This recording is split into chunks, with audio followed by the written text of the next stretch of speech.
I'm Scott Allen Miller, and this is my everyday life living in Nicaragua. I've had a number of people, and just three today, talk to me about the same problem that they seem to be challenged by, which is actually a pretty common thing, and that is that they are expats from North America, and they have a spouse here in Nicaragua, and they don't have the option to have their spouse move back to the United States with them. This is actually something that comes up pretty commonly for a lot of reasons. So we're going to talk about that, and we're going to do a second response to the person who had a very specific issue where he believed that his wife was trapped in Nicaragua and didn't realize that she was free to move anywhere except the United States, because he was only viewing the world from the perspective of the United States. He didn't realize that it was the US and not Nicaragua that was creating the problems. We have another follow-up there, as he has more completely wild information based on an exact opposite view of the entire world. So we're going to dig into that and this other problem right after the bump.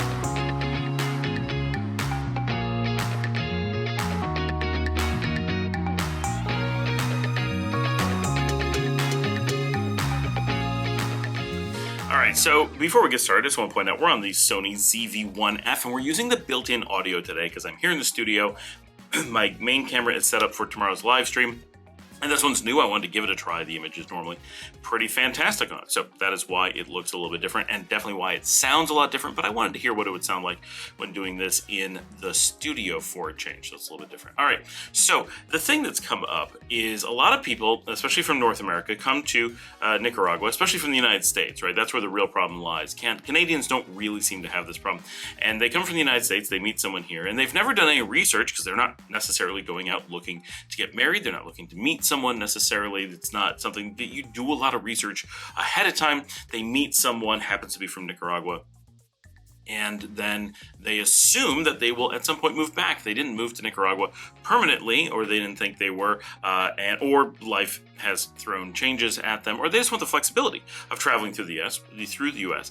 And in doing so, they discover that getting visas for their spouse that they assumed they could just move back to the United States with them, or with minor paperwork, they discover that they can't, that it is actually very difficult, and there is actually no clear path to becoming a citizen or even a resident or just having a tourist visa to the United States. And that is really shocking when you're an American citizen and you kind of do internalize, like, this is a real thing. Americans do internalize this idea that they have all this freedom and power, and then to find out that we're one of the only countries in the world where your spouse has a very high chance of never being able to live with you comes as a pretty big shock. We think, no, well, we're Americans, we can get away with things, not meaning nefarious things, just meaning that there's a lot of flexibility afforded to Americans in many circumstances, whether it's because we have financial power individually, or financial power as a country, or our passports are just really well accepted, or whatever. We have a trend towards having this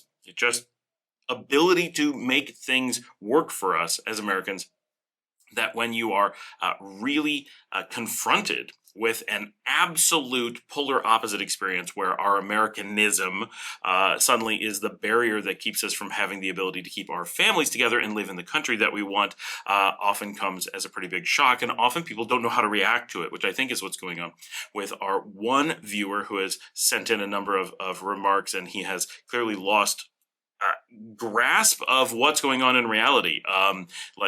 Completely. We're going to go into his questions again, but you've probably watched the other two videos about this and just how totally disconnected from what the world is really like his comments are. He seems to be very well-meaning, and he has, been trying supposedly to do this for a long time, seems to be trying to do good things, but every single thing is based on an abject lack of understanding of the world, and seeing things from it sounds like, the back of a magazine ad perspective, and even having been places, having no experience with them, having no knowledge of what the world is like. So we're going to go into that, but so many people are shocked that their ability to keep their spouse with them is not there. They think, well, you get married, the U.S. has this really strong, supposedly family values thing, and then to find out that that's fake is shocking often, and that they have this strong keep families together, like family, like the marriage is sacred. Oh, actually, no, they actually so much don't believe in marriage that the United States actually quite often uses marriage as a trigger to require families to be apart. You can have a greater chance of being able to bring someone in when they're not married than when they are married to an American into the country. Now, if you plan ahead of time and put in a lot of work, maybe you can reverse that. But under normal circumstances, in the normal way that life works, you meet someone, you fall in love, you get married, and then you want to visit where one of the spouses lives, and then finds out that the act of having fallen in love and gotten married is so egregious to the country that they're from that that very thing may ban them for life or effectively keep them from being together. It really comes as a big shock. It's amazing that any country would react in this way, and yet they do. And so it's a really important thing to understand that this is the fact. For those who have already done this, you are not alone. A lot of people have this problem. If you are considering getting married anywhere abroad, but Nicaragua specifically is very difficult, be aware that marriage is not recognized as a reason to be able to bring your spouse to the United States. Just because you're married does not suggest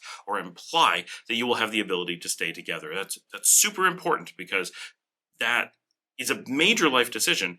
And if you start from getting married to someone from another country that you're able to be in, very likely means that you're going to have to move to that country, and we talked about this in the other video, or you find a country that both of you can be in. For example, if an American comes to Nicaragua and a Nicaraguan, and you both don't want to live in Nicaragua for some reason, then, for example, Panama is open to both of you. There's a Venn diagram somewhere of where you're from and where they're from and all the places that you're allowed to be together. And sometimes it's based on income, sometimes it's based on your passport, sometimes it's based on your age. There's a lot of factors, but in general, there's a lot of countries that will accept both people from any given place, so you have options. But be aware that that is very likely the path you are going down. You don't get to just ignore residencies and citizenships and passports and visas just because you're married. It, if anything, makes it worse.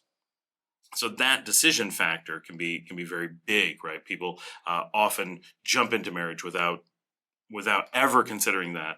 And I hate to be a bearer of news that maybe just falling in love is not enough reason to get married, that you need to consider the physical ability to live in a place that both of you choose.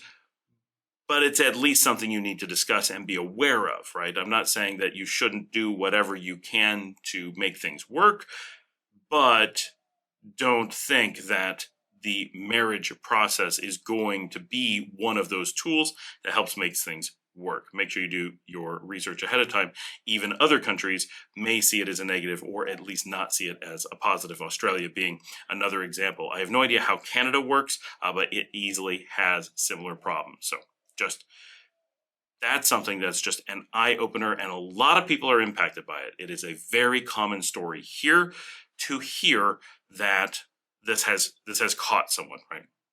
So it's a very sad thing that we have to recognize. And it's important now because we just talked about this, the parole program under which so many Nicaraguans and Cubans and Haitians and Venezuelans are in the United States currently, or many are planning on going to, or were in process of going to the United States, has not just been suspended like it was last year. It's not that they're just not taking new applicants and people in pipeline are not moving forward, but people who are already in the United States, and I spoke to one today, are just waiting to find out how soon they're going to be deported back to their home countries. This is the program that is keeping them there is canceled. It is not, there's a lot of different terminology that could be going on. That is not, it is canceled.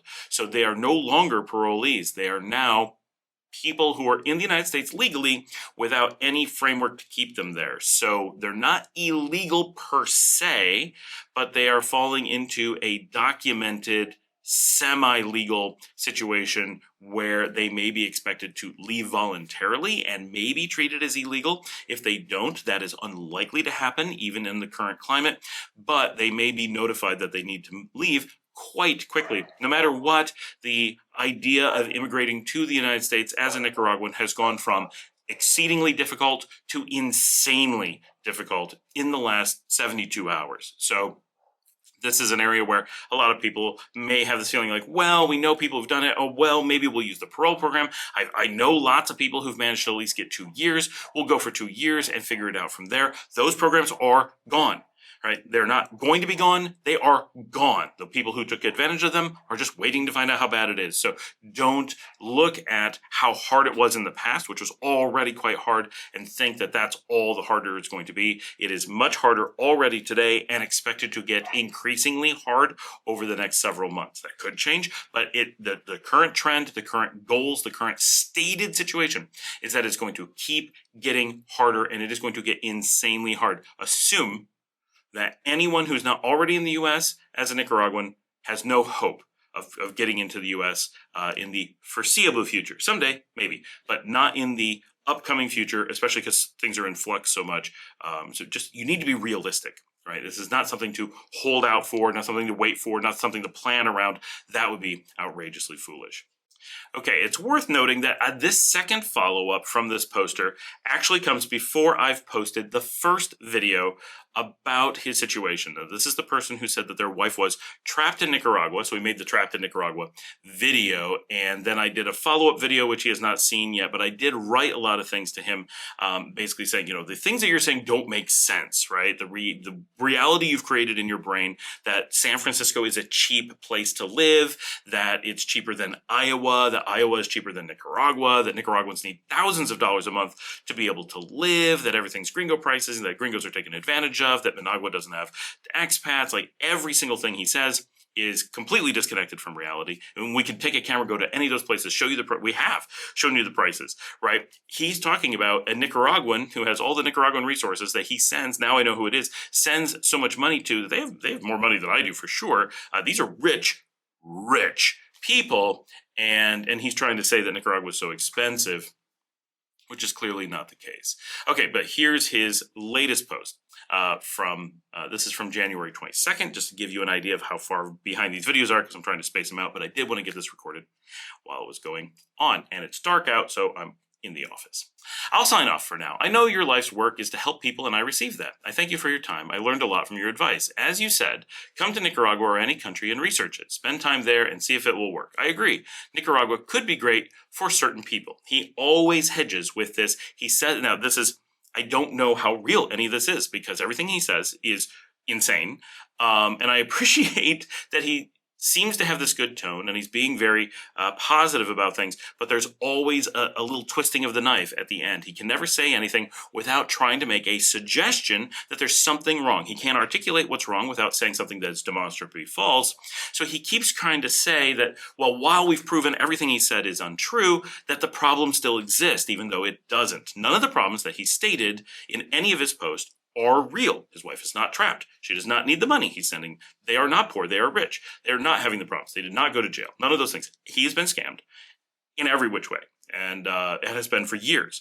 And we've posted in the channel a year or two ago that he was being scammed, and he has apparently done nothing to address it. So unfortunately, once people go down this getting scammed path, there's very little that can be done. And that's if this is a real person, right? We're assuming it's a real person, because he writes like a real person, but does not respond like a person who's seeing things for themselves. He responds as if he's getting everything filtered through someone who is tricking him and has to maintain a very large facade of every aspect of life being different than reality, because any peering through the veil would very quickly expose just how much he's been lied to. Now, how he hasn't been able, just from watching my videos, how he isn't able to see through the veil, I can't fathom, right? If you just step off the plane, don't tell your wife, you could fly to Nicaragua, spend a week without your wife's family, it would be like, wow, this is a completely different country than the one I've been exposed to. It would take no effort, right, to figure out all these different facets that everything's a lie. But with years of seeing the show, we're not getting through to him.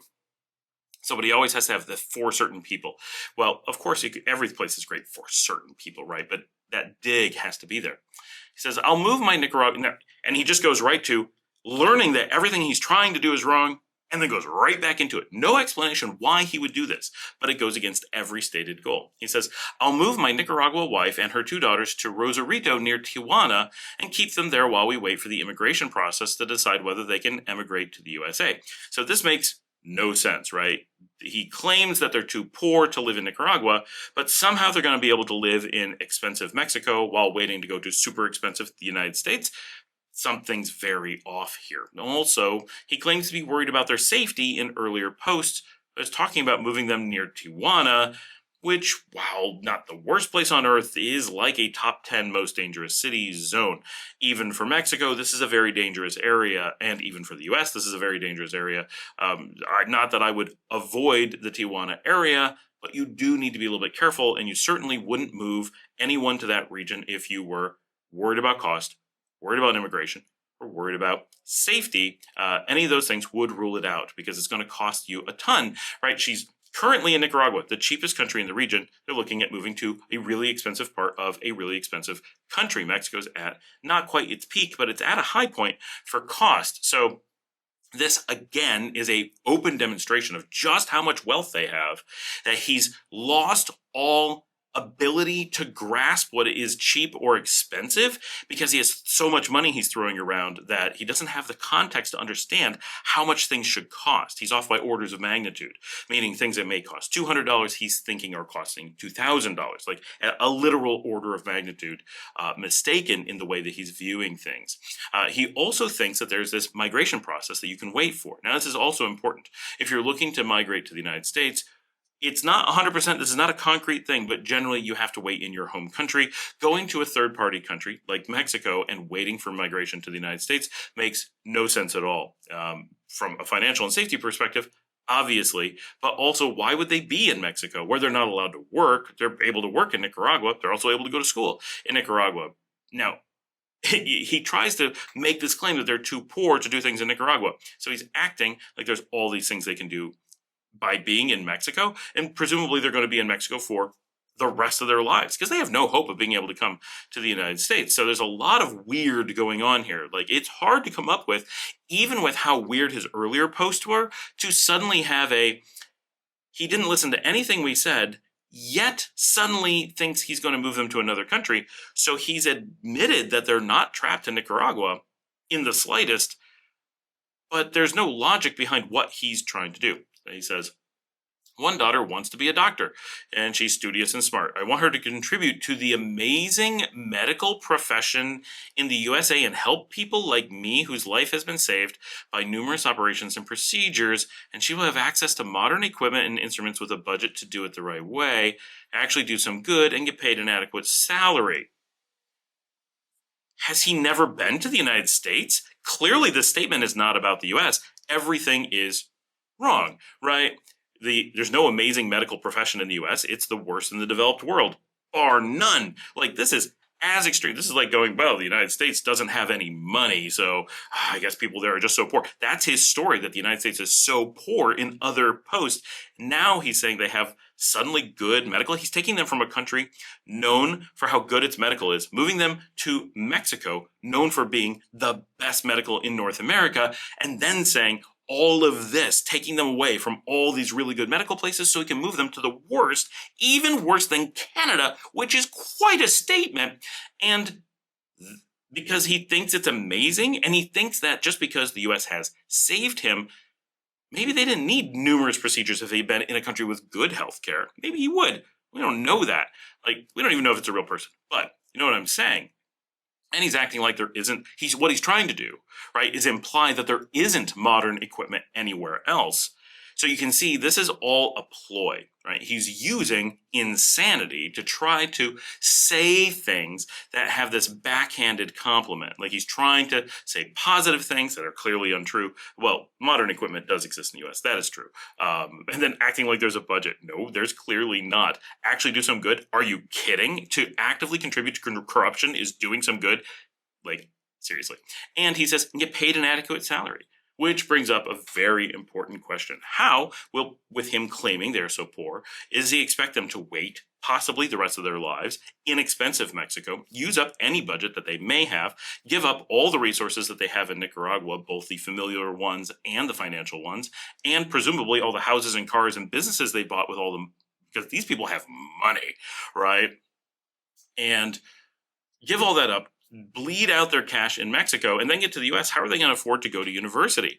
And as they get older and older, they're going to be later and later in life. Normally, when you become a doctor in the United States, one, it requires an unbelievable financial contribution that is crippling.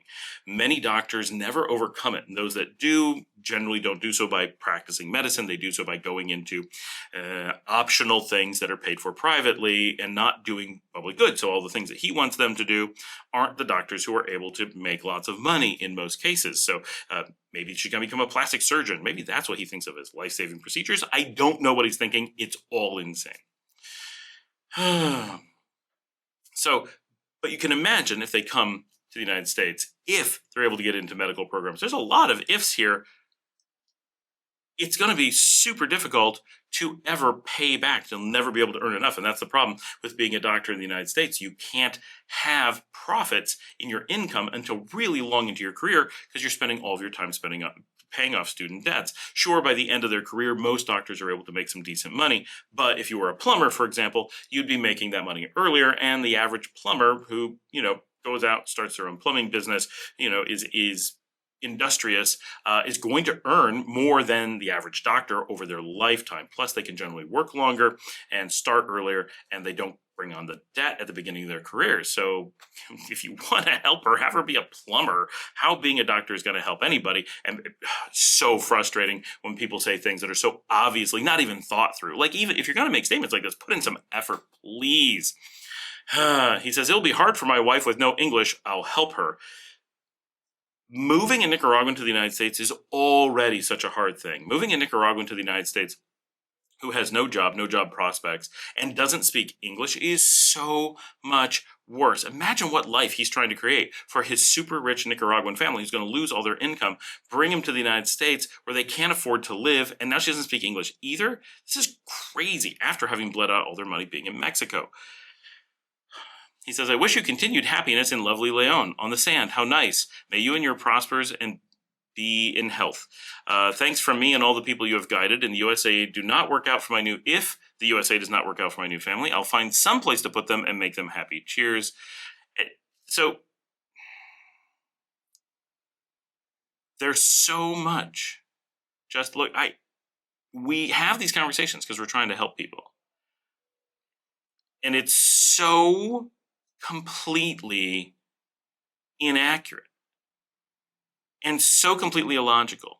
And this follows the pattern. But this is an important pattern to talk about because this is not the only person who does this. This is a common thing. And we're going to assume he's a real person. We're going to assume his wife is a real person. We're going to assume she's just been lying to him up and down. I assume she will not move to Mexico. She seems smart enough to understand that, one, that'll cause visa problems. Two, she's never getting into the U.S. Three, if she does any of these things, it will simply expose how well they've been living in Nicaragua, and she won't be able to keep up the facades. And if she ever ends up in the U.S., everything is lost for her. So I think my guess is she's building up a massive nest egg here in Nicaragua, and whatever time he finally is able to move them, they'll just simply no longer respond to him, and they'll have all the money here and honestly be living a great life. We know this has been going on for years. She's been pulling in remittances from the United States at a rate of 10 to 15 times that rate of minimum wage. And that's all without doing any work. So with that assured income flowing in all the time and potentially other gifts and things, he talks about spending an amount of money that's absolutely absurd. $140,000 of trucks and, reasonably, but decent houses that he's buying, throwing hundreds of thousands of dollars around on top of this incredible rate per month that he says he's been spending. When you look at it from that perspective, she easily has amassed already a nest egg large enough that she could just live off of cashing it out for the next 20 years pretty easily if she was able to invest it in something like, and this is difficult for Nicaraguans to do, but you can imagine if she was able to get access to someone who could put it into a investment fund for her, like a Vanguard S&P 500 account, just the example I always use because I know it well.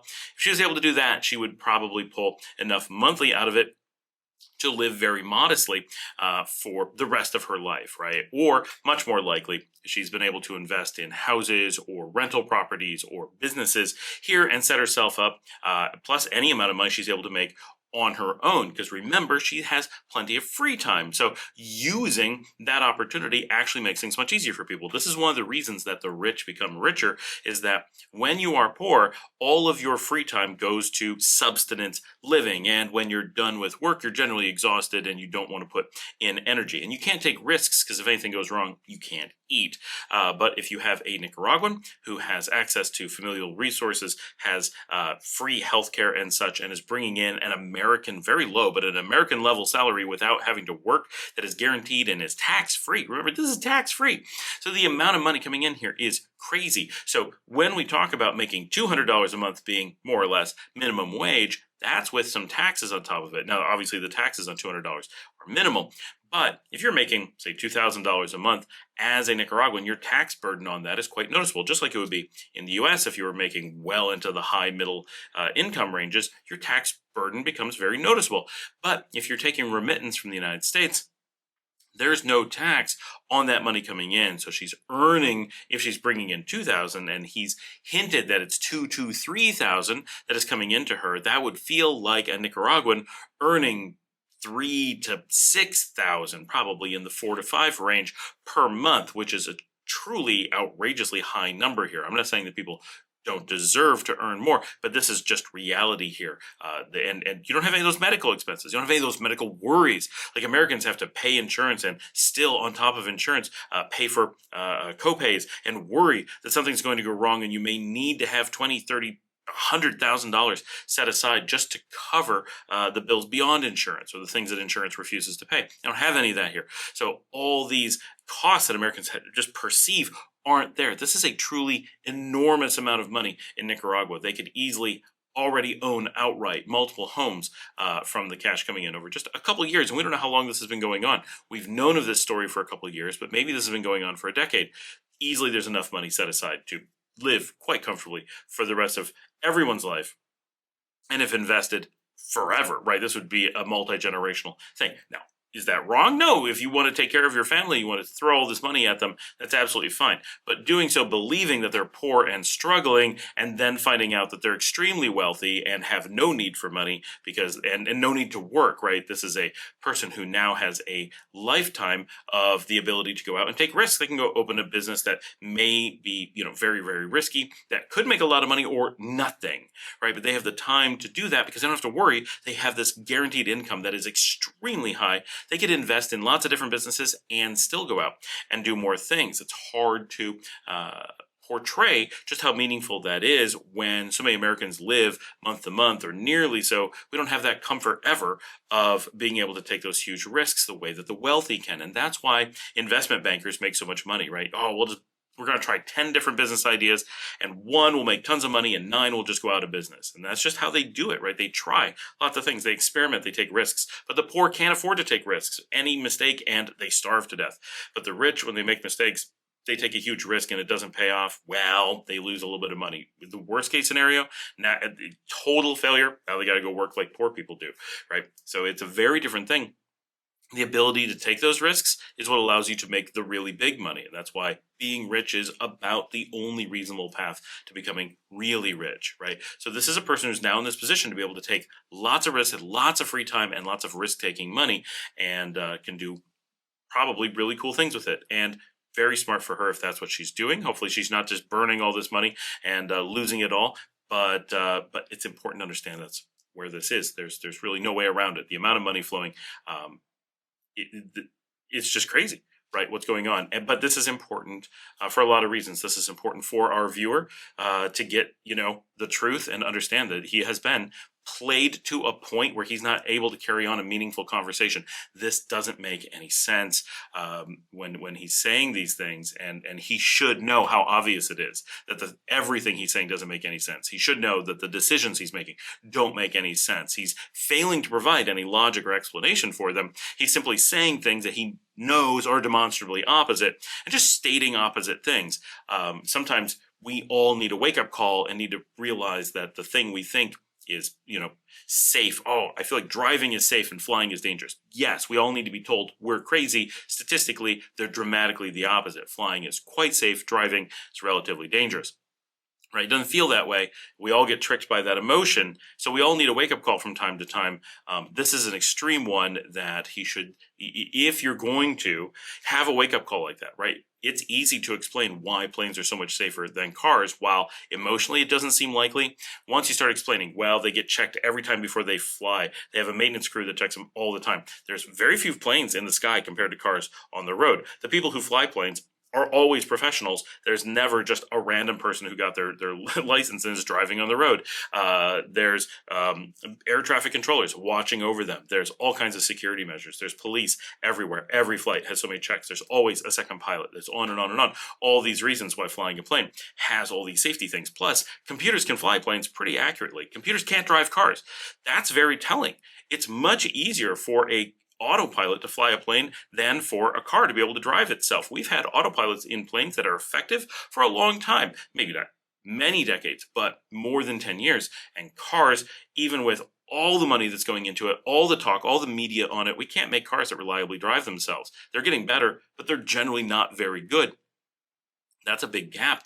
So that explains why it's so much easier for a group of really well-trained and tested pilots with backup stuff and computers to aid them, and just skills and experience are able to reliably fly planes, whereas people driving cars really reliably are not. Plus, it's been a long time since any plane had to worry about a dog jumping out from the side of the road, or suddenly just a horse being there in the middle of the night, or there not being working lights, or having weather conditions where they can't see. They have so many things to back that up. I digress, but that's important to understand these. When you have a polar opposite opinion to everything in the world, to all observation, to all logic that people know, if you have no reason to back it up, chances are it's just crazy. But if you can explain why things are opposite, then there's a decent chance that you have thought it through and everyone else is just not putting enough thought into it. That's a real thing.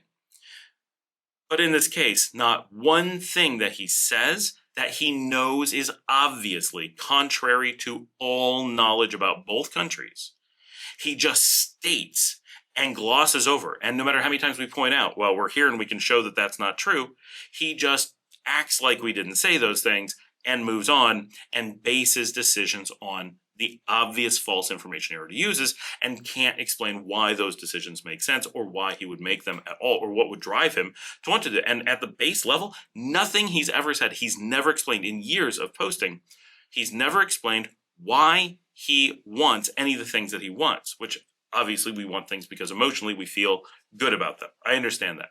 But so many of the things, at one point he said he lived in a van, right? At one point he lives on a beach. He lives in San Francisco. Why is he doing any of these things? Why does he want his wife, who lives in abject opulence in Nicaragua, is so safe, to go to someplace dangerous and expensive? Why would he want her to give up that life? Why does he not want that life? Why does he hate saving money? Why does he love spending money? Why does he want things to be dangerous? Why does he want bad healthcare? Why does he want to support a bad system? Why does he keep hoping and trying to bring her to a place that she really can't go, and he doesn't go to where he can? Why did he marry someone he doesn't want to be with? Why? A lot of things, right? It goes on and on and on. None of these things are explained. It seems like a framework for just making crazy claims. Look out for this stuff, but I also want to let all of you know a lot of the underlying factors here, a lot of the things that we see, a lot of the things that people are saying. Be wary. Be wary of the cons that are run. Be wary of how easy it is to get scammed. And in reality, there's no way anyone could have scammed him in this way unless it was himself. There's something that he wanted to believe, and this is a really dangerous thing. So I'm going to throw this out as the last major point, and that is, many of us have worldviews and frameworks of our understanding of the world that make us feel good and comfortable, one reason or another. In his case, it sounds like he feels that the United States is good, and wonderful, and just everything about it is excellent, and that Nicaragua, not being a place that the United States favors, must therefore be bad. So when he then has these observations, his brain is struggling to fit them into his worldview. When he sees that Nicaragua has good healthcare and the US has bad healthcare, he freaks out. When he sees that Nicaragua has a low cost of living and the US has a high cost of living, he freaks out to the point where he can't identify that San Francisco is expensive within the United States. He can't figure out that Doral is expensive within Nicaragua. He's unable to identify tactically what is expensive and cheap or good or bad, because strategically that would go against the framework that he's trying to squeeze everything into. That seems to be the pattern happening in his brain, unless it's just a bot spewing gibberish, which is a possibility, but it doesn't look like that. I've seen a lot of bots. I'm generally able to identify bots. We had one the other day. We did delete them because we couldn't get them to display complete English that made sense. And we said, here's what you say to say that you're not a bot. And they just said, haha, with characters that don't make any sense. We gave them an extra day and then nuked it. If you are a bot and we say I am not a robot, and put a period at the end of the sentence, and you don't, you're going to get deleted, right? Be aware. I can't believe I have to explain these things. And I don't think I did. It was a bot. It's not listening to me. But thanks for joining me. Like and subscribe. If you'd like to help support the channel, you can buy me a coffee at buymeacoffee.com/Scott Allen Miller. Let me know how you think of the ZV-1F from Sony, how this looks, sounds, and works for doing videos. It did overheat. I had to take a break, but it does work pretty easily. Just throw it on my desk and go. I do have to say the 1F is dramatically better than the 1, which I had previously. I'm going to grab it. This is the ZV-1 that I've used for things in the past, and I do like it. I love the way it feels, but the 1F is a cheaper, newer version that honestly fixes basically everything I didn't like about this, and so it goes from a camera that seems good but is disappointing to amazing. I'm very happy with the 1F. I don't use it very often, but I do enjoy using it, and I'm happy with the purchase. But your feedback would be excellent. It's on a old-fashioned film setting to give kind of a Kodachrome look, if anyone's wondering. As always, you can join our community. We have a join link right down there that's just $5 a month that you can join and contribute to the community. And we have the WhatsApp group, all the information, so much information down in the show notes. Definitely send in videos of yourself, ask your questions, leave your comments. What do you think about these? How should I be responding to crazy posts like this? Because do we ignore them? I don't think that's a good thing to do, because someone is going to legitimately need help. Do we point out when things are absolutely crazy? What do we do? I would love that feedback, because I don't know a good way to handle this, because I don't want to just let him go down the garden path and be like, but I was told, why didn't someone tell me? I was being conned. But it's also a very tough thing to have to expose that, look, nothing you're being told is in any way reality. Someone is flat out lying to you, and not in a way like they're not giving you any credit, right? They're trusting that you're not going to check anything, and you're not going to believe your own observation, and you're not going to think about it. Like, this is extreme. What is the best way to handle this when we don't think it's a bot? You tell me. Thanks for joining me. I'll see you all tomorrow.